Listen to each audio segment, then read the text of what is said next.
ठीक। साथियों, आप लोगों को याद होगा कि 69,000 शिक्षक भर्ती में ओबीसी और एससी और एसटी समाज के नौजवानों के साथ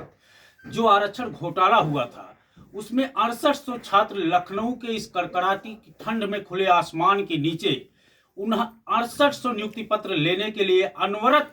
560 दिनों से संघर्ष कर रहे हैं, लेकिन इस सरकार के कानों में जू तक नहीं रेंग रही है। आप जरा सोचिए कि 22 तारीख को रामलला के मंदिर का उद्घाटन होता है, पूरी की पूरी सरकार वहां पे व्यस्त है, लेकिन जो लखनऊ के सड़कों पर कड़कड़ाती ठंड में 560 दिनों से अनवरत संघर्ष कर रहे नौजवान हैं। जरा आप सोचिए, आप एक तरफ मंदिर का उद्घाटन कर रहे हैं प्रभु रामचंद्र जी के, वही उस प्रभु रामचंद्र जी के मंदिर का उद्घाटन हुआ जिन्होंने कभी सेबरी के जूठे बेर खाए थे, और आप उसी समाज के नौजवानों के साथ, उन्हीं दलित नौजवानों के साथ, उन्हीं ओबीसी नौजवानों के साथ, उन्हीं एसटी के नौजवानों के साथ उनको आप 68 नियुक्त पत्र देने में असफल हैं। आपके शिक्षा मंत्री उस पर बात नहीं करना चाहते, मुख्यमंत्री जी के पास समय नहीं है उन नौजवानों से मिलने के लिए। और आज जब वो नौजवान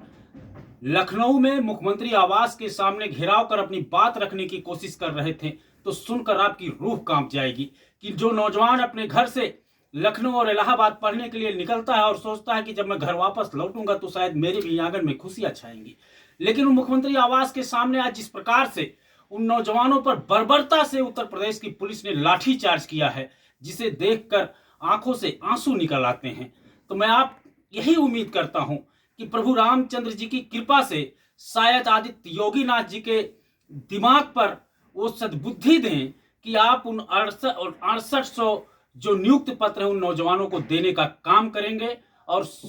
उत्तर प्रदेश के सभी ओबीसी, एसटी और